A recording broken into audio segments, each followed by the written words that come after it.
nandalo teto Beuririga Nantan sawe mahazo mandeve Nanomboka teto de la sanitiri Fanahi fitiavana Hatinuku nyatika namirifiri Nyambi nyafanana Nyatika rumfaneva Hirikumba forever Sana hare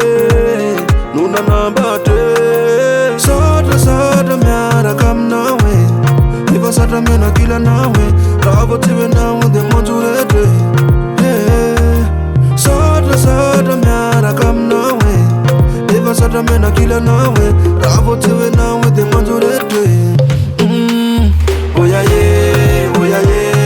oya ye, ye, ye, ye, ye. Oya ye, oya ye, oya ye, ye, ye, ye, ye, ye, ye. Oya ye, oya ye, oya ye, ye, ye, ye, ye. Oya ye, oya ye, oya ye, ye, ye, ye, ye, ye, ye, ye, ye. Nateni vola nani fadi jani yado Rupuka tantera kazao tiye kurata wo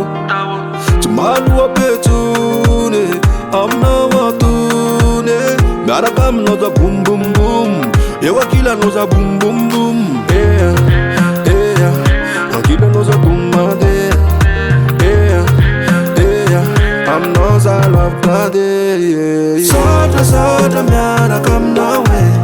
Iva sada mena kila nawe Ravo tiwe nawe de monturete